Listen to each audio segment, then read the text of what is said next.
నమస్కారం. Venus talent షోకి స్వాగతం, సుస్వాగతం. ఈ రోజు మన స్టూడియోకి అరుణ సుబ్బారావు గారిని ఇన్వైట్ చేశాము. నమస్కారం అండి. జానపద గాన కోకిల, ప్యారడీ క్వీన్, సాంప్రదాయ గాన శిరోమణి, versatile singer, central film censor board member doctor Aruna Subbarao. 1976 నుండి ఇప్పటి వరకు దాదాపు 18,000 ప్రోగ్రాములు, 12 దేశాలు, ఎన్నో రాష్ట్రాలు, ఆకాశవాణిలో ఏ గ్రేట్ ఆర్టిస్ట్. 100 నిమిషాల్లో 100 జానపదాలు, 108 నిమిషాల్లో 108 జానపదాలు, వివిధ యాసలు, 12 భాషల్లో, Limca, Telangana wonder, Telugu book of records, Indira Gandhi, Chenna Reddy garu, YS Rajasekhara Reddy గారు మొదలుకొని సీనియర్ ఎన్టీ రామారావు గారితో 9 ఏళ్లు, దాదాపు అందరు ముఖ్యమంత్రులు, మంత్రులు, సినీ ప్రముఖులతో దేశ విదేశాలలో కార్యక్రమాలు, శాస్త్రీయ సంగీతంలో డిప్లొమా, జానపద, లలిత, సినీ గీతాల సింగర్ గా, రైటర్ గా, డబ్బింగ్ ఆర్టిస్ట్ గా, యాంకర్ గా, ఈవెంట్ మేనేజర్ గా, కాన్సెప్ట్ డిజైనర్ గా, ఆల్ ఛానల్స్ లో గెస్ట్ గా, జడ్జిగా, హోస్ట్ గా 30 ఏళ్ల కృషికి డాక్టరేట్, రాష్ట్రీయ, జాతీయ, అంతర్జాతీయ స్థాయిలో అవార్డులు, రివార్డులు, మస్కట్ వారి లైఫ్ టైం అచీవ్మెంట్, రాష్ట్రం తరపు నుంచి కీర్తి పురస్కార్, ఉగాది పురస్కార్, అంతర్జాతీయ స్థాయిలో శిరోమణి అవార్డులు, జానపదాల్లో బతుకమ్మ, బోనాలు, సాంప్రదాయ పెళ్లి పాటలు, పల్లె పాటలు, అన్ని పండుగల పాటల స్పెషల్ కళాకారిణిగా ప్యారడీలు. ఇది డాక్టర్ అరుణ సుబ్బారావు గారి ప్రస్థానం. సినిమాకి రావాలని ఎంతో మంది ప్రయత్నం చేస్తూ ఉంటారు, వస్తూ ఉంటారు. 100 మంది వస్తే దాంట్లో 10 మంది మాత్రమే సక్సెస్ అయ్యారు. మన యొక్క ముఖ్య ఉద్దేశం ఏంటంటే, సినిమా ఫీల్డ్ కు వచ్చినటువంటి వాళ్ళు ఎవరైనా సరే వాళ్ళ యొక్క టాలెంట్ ని చూపించాలి అంటే ప్రతి ఒక్కరూ కూడా ఒక ప్లాట్ఫారం అనేది కావాలి. ఆ ప్లాట్ఫారం కోసం టాలెంట్ షోని మేము నిర్వహిస్తున్నాం. దాని గురించి అరుణ సుబ్బారావు గారిని తీసుకొచ్చాము. వారు ఏ ప్రోగ్రామ్ చేసినా కూడా సక్సెస్ఫుల్ గా ఉంటుంది. ఈ ప్రోగ్రాం కూడా మేము ఆహ్వానించాము. వారికి సంగీతం గురించి బాగా తెలుసు, నటన గురించి బాగా తెలుసు. ఎంతో మందిని ఆర్టిస్టులుగా వారు తయారు చేశారు. వారి ద్వారా ప్రోగ్రామ్స్ చేస్తూ ఉన్నారు. వీరు ఎంతో చక్కగా పాటలు పాడతారు. ఈ సంగీతంలోంచి కూడా ప్యారడీ అంటే సూపర్ గా చేసేటటువంటి వ్యక్తి ఎవరు అంటే అరుణ సుబ్బారావు గారు నెంబర్ 1 అండి. ఒక మంచి ఉద్దేశంతో మీరు ఈ కార్యక్రమాన్ని మొదలు పెట్టారు. మీరు చెప్పాక నాకు చాలా సంతోషం అనిపించింది. ఎందుకంటే చాలా మంది కూడా వ్యయ ప్రయాసాలు కోర్చి ఇక్కడికి వచ్చి ఏం చేయాలో అర్థం కాక, ఎలా వెళ్లాలో తెలియక, లేదా కొంతమంది చేతుల్లో మోసపోయి ఇలాంటివి కూడా జరుగుతుంటాయి. వాళ్ళు చేయాలి అనుకున్నది కానీ, చేద్దాం అనుకున్నది కానీ చేయలేక వెనక్కి వెళ్ళిపోయిన వాళ్ళు చాలా ఉంటారు. వాళ్ళు పెద్దవాళ్ళు కావచ్చు, కొత్తగా వచ్చిన వాళ్ళు కావచ్చు, ఎవరైనా సరే. అలాంటి వాళ్ళ కోసం మీరు ఒక స్టేజ్ ఏర్పాటు చేస్తారు కదండి. అంటే ఒక ఇస్తరిలో అన్ని పెట్టి ఇస్తున్నారు వాళ్ళకి. కానీ ఈ కార్యక్రమం గురించి మీరు చెప్పగానే నాకు చాలా సంతోషం అనిపించింది. నేను ఈ రోజు ఈ స్థాయికి రావడానికి నేను చాలా కష్టపడ్డాను. నాకు 6 ఏళ్ల వయసు నుంచి ప్రయాణం స్టార్ట్ చేశాను. అప్పటి నుంచి ఇప్పటిదాకా కూడా ఎన్ని కష్టాలు వచ్చినా, నష్టాలు వచ్చినా నేను అనుకున్న గమ్యం చేరడానికి ప్రయత్నిస్తూ పరిగెడుతూ ఉన్నాను, ఇంకా పరిగెడుతున్నాను. కానీ ఎప్పుడు పరిగెత్తినా సరే మొదటి మెట్టి మీద ఉన్నాము అన్న ఆలోచనతో నేను ముందుకు వెళ్తున్నాను. మీరు చెప్పిన ఉద్దేశం నాకు చాలా బాగా నచ్చింది. ఎందుకంటే నేను చాలా మంది కళాకారులను తయారు చేయడం జరిగింది నా చేతితో. ఎందుకు, వాళ్ళకి చాలా నేర్చుకోవాలనే తాపత్రయం ఉంటుంది, నేర్పించే వాళ్ళు ఉంటారు, డబ్బు ఖర్చు పెట్టడానికి వాళ్ళకి అవకాశం ఉండదు. అలాంటి వాళ్ళని తీసుకొచ్చి వాళ్ళకి నేర్పించి వాళ్ళని నాతో పాటు కార్యక్రమాలకు తీసుకెళ్తూ వాళ్ళకి లెర్నింగ్ కి ఎర్నింగ్ 2 నేను ఏర్పాటు చేయడం జరిగింది. అలా వాళ్ళు ముందుకు సాగుతూ ఉన్నారు. నాతో పాటు చాలా మంది ఎన్నో ఏళ్లుగా ప్రయాణం ఇస్తూ ఉన్నారు. మీరు చెప్పిన తర్వాత నాకు అనిపించింది అప్పుడు ఈ కార్యక్రమం నేను కూడా జాయిన్ అయ్యి మరి కొంతమందిని మనం తయారు చేద్దాం. సెలబ్రిటీస్ ని ప్రతి ఒక్కళ్ళు ఇంటర్వ్యూ చేస్తూ ఉంటారు. అవునండి, అవును. మనకి సెలబ్రిటీస్ అక్కర్లేదు, న్యూ టాలెంట్. అయితే న్యూ టాలెంట్ ఎవరికైతే టాలెంట్ ఉందో వాళ్ళందరినీ మనం ఎంకరేజ్ చేసే ప్రోగ్రామ్ అన్నమాట. ప్రతి ఒక్కరు కూడా వాళ్ళకి అవకాశాలు రాక ఎంతో మంది ఎన్నో ఆఫీసుల చుట్టూ తిరుగుతూ ఉంటారు. అంటే వాళ్ళకి టాలెంట్ ఉండి కూడా వాళ్ళు ఏమిటంటే సరైనటువంటి క్యారెక్టర్ వాళ్ళకి ఇవ్వటమో ఇవ్వకపోవటం అనేది జరుగుతూ ఉంటుంది. ఈ ప్లాట్ఫామ్ మీదకి వచ్చిన వాళ్ళకి ప్రతి ఒక్కరికి వాళ్ళ టాలెంట్ ని వారి గుర్తించి వాళ్ళ టాలెంట్ ద్వారా వాళ్ళు అంటే ముందుకు వెళ్ళడానికి అవకాశం కలిగించాలనే ఉద్దేశం ఉండాలి. చాలా మంచి ఉద్దేశం అండి. ఎందుకంటే ఇలా ఆలోచించే వాళ్ళు చాలా రేర్ గా ఉంటారు. మీరు ఆలోచించారు, చాలా సంతోషం. అందుకని నేను ఆ ఉద్దేశంతో, అంటే మీరు మీ ఆలోచన బాగుంది, నాకు నచ్చింది. అందుకని నేను కూడా రావడం జరిగింది. ఈ కరోనా సమయంలో కూడా అంతే, చాలా మంది కళాకారులను పిలిచి ప్రోగ్రామ్ స్టేజ్ ని చేయించి వాళ్ళకి మనీ ఇచ్చి పంపించడం జరిగింది. అలాగే 200 మందికి నేను దాదాపు జూన్ లో 2 సంవత్సరాలు ఉమ్. ఎవరికి ఇంట్రెస్ట్ ఉందో వాళ్ళందరికీ నేర్పించడం కూడా జరిగింది. ఎందుకంటే నాకు సంగీతం వచ్చు, నేను శాస్త్రీయ సంగీతం నేర్చుకున్నాను, ఓ వెరీ అందులో నైస్. డిప్లొమా చేశాను, లలిత సంగీతం నేర్చుకున్నాను పెద్ద పెద్ద గురువుల దగ్గర. పివి సాయిబాబా గారు, పాలగు విశ్వనాథం గారు, చిత్తరంజన్ గారి దగ్గర నేర్చుకున్నాను లలిత సంగీతం. సంగీతం అంతా కూడా మా నాన్నగారు, సినిమా సంగీతం అంతా మా నాన్నగారు నేర్పించారు. అలాగే జానపదాల్లో కృషి చేస్తూ జానపద గీతాల్లో ఇప్పుడు నేను ఆల్ ఇండియా రేడియోలో A grade artist, okay. Auditions నేను తీసుకుంటాను. సీనియర్ ఎన్టీ రామారావు గారు వారు ఏ ప్రోగ్రాం చేసినా కూడా మీతోటే ప్రారంభిస్తారు అన్న విషయాన్ని అందరి ద్వారా మేము విన్నాము. చాలా సంతోషం. ఈ రోజు మొదటిగా మీ ద్వారా ఈ ప్రోగ్రామ్ ని స్టార్ట్ చేద్దామని మేము భావించాము. మీరు వచ్చారు. ఇంత మంచి ఉద్దేశం ఉన్నప్పుడు తప్పకుండా అందరు కూడా కలుస్తారండి, కలుస్తారు, మంచి కళాకారులు బయటకు వస్తారు. ఇక ఎన్టీ రామారావు గారితో అంటారా, నాకు అంతవరకు నేను బుర్రకథ చెప్తున్నాను, పాటలు పాడుతూ ఉన్నాను, చదువుకుంటున్నాను. నేను చదువుకునేసరికి 6-7 తరగతులు చదువుతున్నాను నేను. ఆ సమయంలో ఎన్టీ రామారావు గారు పార్టీ స్థాపించారు. అప్పుడు రెండో మీటింగ్ అది రామచంద్రపురం పటంచెరువులో జరిగింది. నేను పటంచెరువులోనే పెరిగాను. అక్కడ జరుగుతున్నప్పుడు ఇంకా లోకల్ గా ఉండే ఆర్టిస్టులు కావాలి కాబట్టి నన్ను మా తమ్ముడిని తీసుకెళ్లారు. మేమిద్దరం పాటలు పాడుతుండేవాళ్ళం ప్రోగ్రామ్స్ చేస్తూ. తీసుకెళ్లేసరికి ఇంకా వచ్చిన జనాలందరూ చాలా మంది ఆయన కోసం ఎదురు చూస్తున్నారు. ఆయన మహానుభావుడు, అయినా రాముడు కృష్ణుడు ఎక్కడ ఉంటాడు అంటే ఆయనే కనిపిస్తాడు అందరికి కూడా. ఆ ప్రోగ్రామ్ లోకి మేము పాడుతున్నాం. ఇంకా పబ్లిక్ వచ్చిన వాళ్ళందరూ ఆయన ఊరేగింపుగా వస్తున్నారంట. ఈ లోపు మేము ఈ జనాలను ఆపడానికి మేము పాడుతున్నాం. ఆయన పాటలు అసలు ఎన్ని పాటలు, ఆయన సినిమా పాటలు అన్ని పాడుతున్నాం.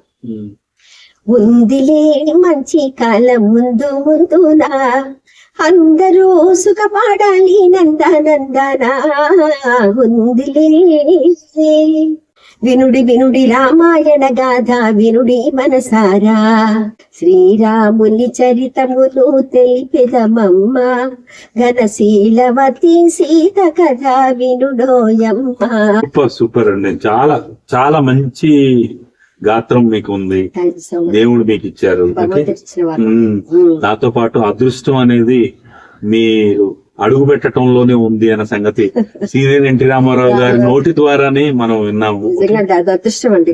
అయితే ఇంకా అలాగే ఈ పాటలన్నీ పాడుతుంటే పబ్లిక్ అందరూ ఎంజాయ్ చేస్తున్నారు. ఆయన సంబంధించిన సినిమాల పాటలన్నీ పాడుతున్నాం, మంచి మంచి దేశభక్తి గీతాలు మొదలుకొని. కానీ ఒక్కరు చూడండి, అదృష్టం అనేది ఎలా ఉంటుంది అనేది అప్పుడు నాకు అర్థమైంది. ఆయన సరిగ్గా వచ్చే ముందు ఒక పాట పాడారు. ఆ పాట ఆయన చాలా ఇష్టం, నాకు తెలియదు ఏమిటి ఆ పాట. ఏ తల్లి నిన్ను కన్నదు, ఈ పాట పాడుతున్నానండి నేను. అది ఆ పాట చాలా ఇష్టం అంట ఆయనకి. ఆ పాట వింటూ గబగబా ఎంత స్పీడ్ గా వచ్చారు స్టేజ్ మీదకి. గబగబా ఎక్కి రాగానే ఆయన మైక్ ఇచ్చారు, మమ్మల్ని అందరినీ ఇలా వెనక్కి తోస్తారు. మైక్ ఇలా పట్టుకొని పైకి వచ్చేసిన తర్వాత ఆయన ఏ తల్లి నిన్ను కన్నదు అని పాడింది, ఆ తల్లిగారు ఎక్కడ ఉన్నారు అని అడిగారు. వెనక్కి వెళ్ళడం ముందుకు రావాలని అలాగని వాళ్ళందరూ ఇట్లా నన్ను ముందుకు తోసారు. ఆయనకి వెంటనే మా నాన్నగారు నాకు సైజ్ చేయగానే ఆయన కాళ్ళకి నమస్కారం చేస్తాను. ఆయన వెంటనే నా తల మీద చేశారు. మా తమ్ముడు కూడా వచ్చాడు, తను కూడా ఇద్దరు చేసిన తర్వాత ఏ తల్లి నిన్ను కన్నదో అని పాడారు తల్లిగారు మీరు. నాకు తల్లిగారు లేరు, నాకు ఆ పాట మాకు అనేవారండి. మాకు ఆ పాట చాలా ఇష్టం. ఇక్కడి నుంచి మీరే మా తల్లిగారు, మీరు ఇక్కడే ఉండండి అని చెప్పేసి ఆయన స్పీచ్ చెప్పారు. మీరు ఇక్కడే ఉండండి అని చెప్పేస్తారు. అందరూ పంపిస్తారు, మేము అక్కడే ఉంటారు పక్కన నిల్చున్నాం. ఇంకా ఆయన స్పీచ్ మాట్లాడారు, అంతా అయిపోయిన తర్వాత అప్పుడు ఏం చేశారంటే, అది అయిపోయిన తర్వాత ఇంకా అయిపోయిన అనుకున్న సమరికి వెనక్కి వచ్చేసి మీరు ఏం చేస్తూ ఉంటారు, ఎక్కడ ఉంటారు అని అడిగారు. అయితే మా నాన్నగారు ఇక్కడ పటంచేరులో ఉంటామంటే మేము అన్నారు. ఇలా చాలా అద్భుతంగా పాడుతున్నారు, నేను విన్నాను, నాకు నవ్వుతూ శ్రీవరి గారు ఇద్దరు, నాకు చాలా సంతోషంగా ఉంది. ఇకపోతే మాతో పాటు మీరు రాగలరా, మాతో ప్రయాణం చేయగలరా అని అడిగారు. తప్పకుండా వస్తాను అనగానే సరే అయితే మీకు అన్ని ఏర్పాట్లు చేస్తాము, మీరు సిద్ధంగా ఉండండి, మేము ప్రచారం కోసం వెళ్తున్నాము అని చెప్పేసి. సరే అని చెప్పేసి ఆయన వెళ్ళిపోయారు. అది అయిపోయిన తర్వాత ఇక మేము ఆయన చెప్పారు, వెళ్ళిపోయారు, అయిపోయింది అంతవరకు అనుకున్నాం.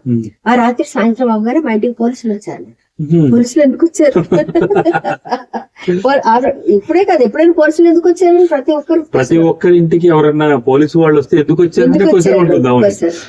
ఎందుకు వచ్చారు అంటే ఎన్టీ రామారావు గారి దగ్గర నుంచి కబురు వచ్చిందండి, రేపు పొద్దున్న మీరు బయలుదేరారంట, మీకు 6 గంటలకల్లా మాకు పోలీస్ స్టేషన్ దగ్గరకు వచ్చేసేయండి, మిమ్మల్ని పంపించే ఏర్పాట్లు నేను చేస్తాను అది చెప్పేసి వెళ్ళిపోయారు.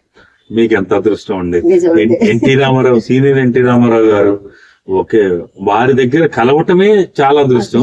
కానీ వారు పేరు పెట్టి పిలిచి మిమ్మల్ని మీరు మాతోటి ఉండాలి, మీరు మేము ఏ ప్రోగ్రామ్ చేసినా మీరు ఉండాలి అని అనటం అనేది నిజంగా నిజంగా మీ అదృష్టం. అది సీనియర్ ఎన్టీ రామారావు గారిని నేను చూశాను గాని ఓన్లీ చూడటం వరకే జరిగింది. కానీ మీరు వారితో కలవటము, ఆయనతోనే ఉన్నారు. వారితోటి పరిచయము, వారితోటి ఎంతో అవినాభావ సంబంధం. అవును. అంటే వారి యొక్క కుటుంబంలో ఒక వ్యక్తిగా మీరు కలిసిపోవడం అనేది మీ అదృష్టం. అది అది నా అదృష్టం అండి. అయితే ఆ రోజు పొద్దున్నే మేము next day morning police station దగ్గరకు వస్తే వెహికల్స్ ఏం లేవు అందుబాటులో. పాలనాల మమ్మల్ని పంపించారు ఆ బిడ్స్. అక్కడ ఆల్రెడీ చెప్పేసి ఉంచారట. మేము వెళ్ళగానే ఇద్దరు పిల్లలు వస్తారు పట్టుచూరు నుంచి, వాళ్ళ లోపల పంపించారు. సెక్యూరిటీ వాళ్ళతో చెప్పారు. అక్కడికి వెళ్ళి చాలా మంది జనాలు ఉన్నారు అక్కడ కూడా, తోసుకుంటాను వాళ్ళు ఆయన చూడడానికి. అప్పుడు అక్కడికి వెళ్ళగానే సెక్యూరిటీ వాళ్ళు మమ్మల్ని కూడా తోసేస్తారు. కానీ మేము సెక్యూరిటీ వాళ్ళ దగ్గరికి వెళ్ళి మా నాన్నగారు చెప్పారు, ఇలా పడంచేరు నుంచి వచ్చామండి, ఆయన కబురు పెట్టారు మాకు పెద్ద అని చెప్తే, ఓ మీరేనా చిన్న పాపలు ఇద్దరు వచ్చారా అమ్మాయి అబ్బాయి. ఇప్పుడు మమ్మల్ని ముగ్గురు లోపలికి పంపించారు. అప్పుడు ఆ మహానుభావుడు చూస్తారు, ఆయన కూర్చున్నారు అక్కడ. వెళ్ళి కాళ్ళకు నమస్కారం చేయగానే ముందు ఆయన అడిగిన ప్రశ్న ఏంటంటే ఎవరైనా తిన్నారా. అయితే ఆయన మాట అడగగానే మేము పిల్లలే కదంటే అటు ఇటు కాకుండా అడ్డంగా తల ఊపాము. తినలేదేమి, చాలా చిన్న వయసు అనుకుంటా. చాలా చిన్నదానండి. నేను లంగా జాకెట్ వేసుకుంటున్నాను, 6వ క్లాస్ 7వ క్లాస్ చదువుతున్నాను అంతే. అప్పుడు ఇంకా చిన్న వయసు ఎంత? వయసు 11-12 ఏళ్ళు ఉంటాయండి అంతే. అంత చిన్న వయసులో మీరు అంత మహానుభావులతో పరిచయం అంటే అంత మహానుభావుడు అన్నప్పుడు నాకు తెలియదండి. ఇప్పుడు తెలిసినప్పుడు బాధ అనిపిస్తుంది. అయితే ఆయన మాట అడగారు, మేము చెప్పగానే మా నాన్నగారు తినేసి వచ్చామండి. ఆయన ఉన్నారు, పసిపిల్లలు అబద్ధం చెప్పండి, వాళ్ళు ముందు తినేసండి తర్వాత మాట్లాడారు. లోపల పంపించారు అబద్ధ పిలిచి. వెళితే లోపల అన్ని రకాల టిఫిన్స్ పట్టి మేము గబగబా తినేసాం. ఇంకా అంతే, పిల్లలంగానే ఇంకా మాకు ఆకలేస్తుంది బాగా. అయిపోయి అప్పుడు రాగానే నాకు మాట, మేము అక్కడే కూర్చున్నాక చెప్తాం, మేము ఇలా ప్రచారానికి బయలుదేరుతున్నాం, మీరు నాతో పాటు 4 రోజుల పాటు ఉండాల్సి వస్తుంది, మీకేం ఇబ్బంది లేదు కదంటే. లేదంటే వస్తాం. మరి మీరు చదువు లేదంటే టీచర్తో మాట్లాడతారు, ఎందుకంటే వీళ్ళు కార్యక్రమాలు చేసినప్పుడు ఆ టీచర్స్ వాళ్ళందరూ కూడా మాకు సహకరిస్తున్నారండి. అప్పటికే జిల్లా స్థాయిలో రాష్ట్ర స్థాయిలో మేము బహుమతులు అందుకున్నాం. ఆర్టిస్టులు స్కూల్లో మాకు సహకరించేవారు, టీచర్స్ పంపించేవారు స్కూల్ నుంచి, స్కూల్ పేరు వచ్చింది. అలా ఆయన సరే అయితే అన్ని ఏర్పాట్లు చేయండి అని చెప్పేసి కొంత డబ్బు ఇచ్చాను నాన్నగారు. ఇది మీరు ఇంటికి వెళ్ళి అన్ని ఏర్పాట్లు చేసుకొని సాయంత్రానికి సిద్ధంగా ఉండండి అని చెప్పి, మీకు పసుపు బట్టలు ఉన్నాయా అని అడిగారు ఆయన.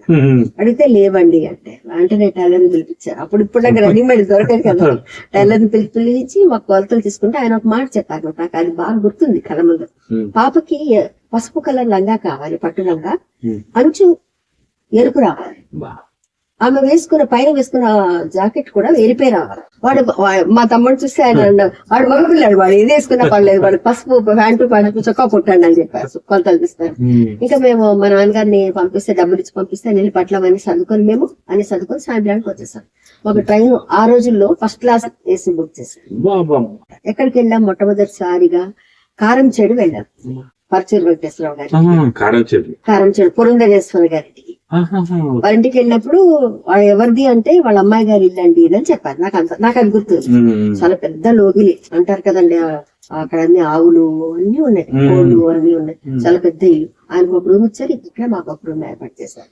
ఆవిడ వాళ్ళ అమ్మగారు నాకు ఇంకా గుర్తున్నారు, మహాలక్ష్మి గారు, పెద్ద ఆవిడ రామలక్ష్మి గారు, మహాలక్ష్మి గారు. ఆవిడ పిల్లలు భోంచేద్దరు గారు రెండవ అని చెప్పేసి అల్టాకులు వేసి మాకు భోజనాలు వడ్డించారు.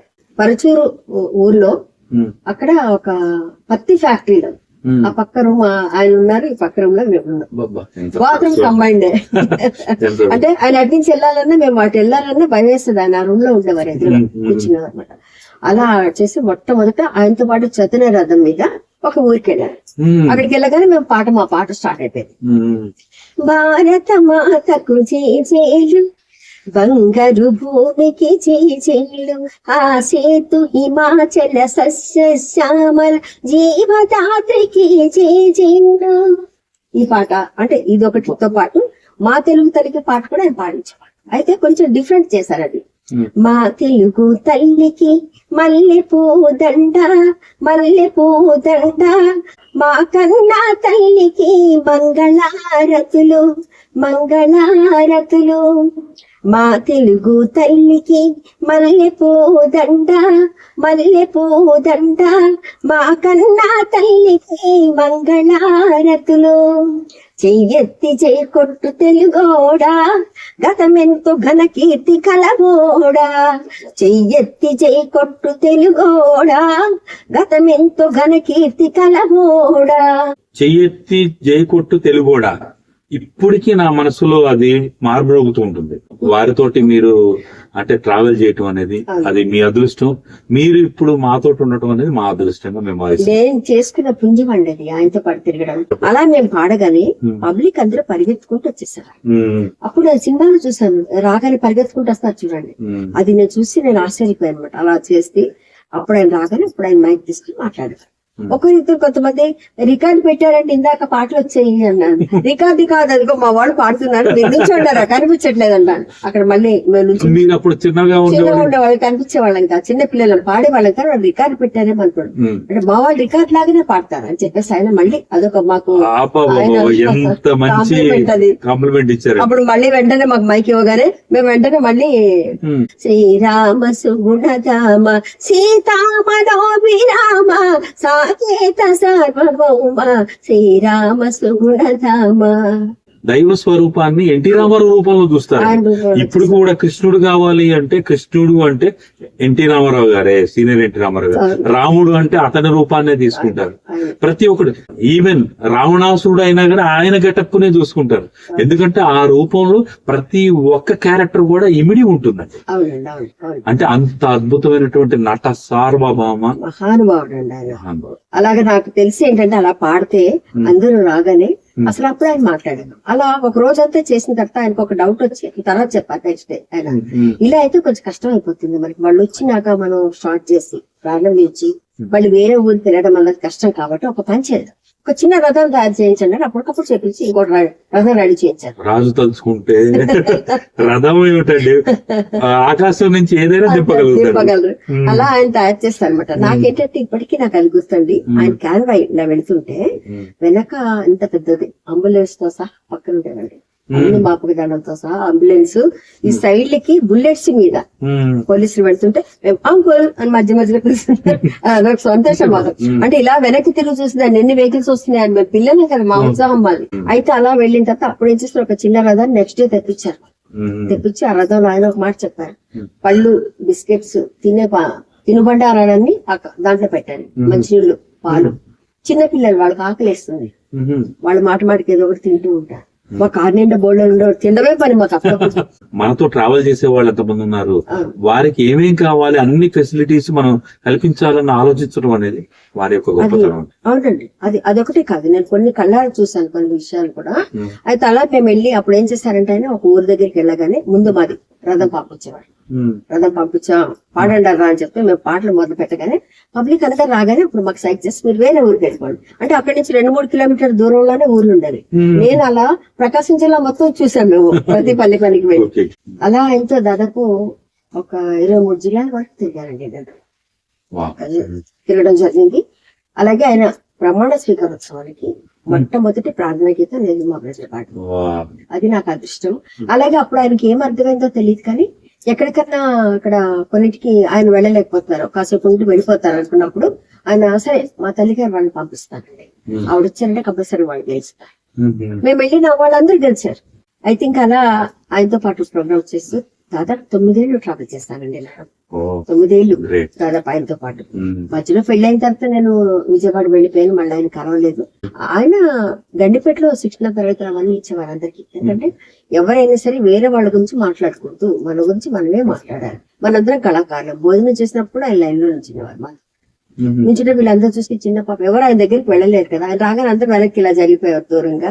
ఆ చిన్న పాప నేను ఒక్కదాన్ని ఆయన దగ్గరికి వెళ్ళాను. ఆయన దగ్గర ప్లేట్ తీసుకోనమ్మా, ఆయన మనం తీసుకెళ్ళిద్దామంటే పరిగెత్తుకుంటే ఆయన దగ్గర ప్లేట్ తీసుకోగానే ఆయన నా తల మీద కొట్టి నన్ను ముందు నుంచోబెట్టి ఇక్కడ మనందరం కళాకారులు అని చెప్పేవారు. ఆయన చెప్పి మాతో పాటు లైన్ లో నుంచొని భోజనం అంటే ఇదంతా ఆయనతో పాటు జరిగినది అనమాట. అయితే ఆ వివాహం గురించి చెప్పండి నాకు, నేను చూస్తాను అని మా నాన్నగారికి చెప్పారు ఆయన. మా నాన్నగారు అంత పెద్ద ఆయన పిలుస్తాము అన్నట్టుగా చెప్పలేదు, ఆయన చెప్పలేదు. కానీ నా పెళ్ళి వెళ్ళిపోయిన తర్వాత చాలా రోజులు అయిపోయింది, ఆయన చూడలేదు కూడా నేను పెళ్ళి. ఆ తర్వాత చనిపోవడానికి ఒక 4 రోజులు ముందు అనుకుంటాను ఆయన ఎందుకో చాలా కలవరించారు నన్ను. మా తల్లి గారిని చూడాలనిపిస్తుంది, ఆవిడ ఎక్కడున్నారో పిలిపించారు, ఏంటి చాలా రోజులు అయిపోయింది చూడక, అదని ఇదని చాలా అడిగారట ఆయన. అడిగేసరికి అప్పుడు మా నాన్నగారికి తెలిసింది, మా నాన్నగారి దగ్గరకు వచ్చారు వాళ్ళందరూ వచ్చి, ఇక్కడ ఉన్నారండి ఆ అమ్మాయిని అడుగుతున్నారు, ఆయన పెద్ద ఆయన చాలా సార్లు అడిగారు, ఒకసారి ఎక్కడ ఉన్నారంటే విజయవాడలో ఉందంటే ఒకసారి పిలిపించండి ఆయన చూస్తాను.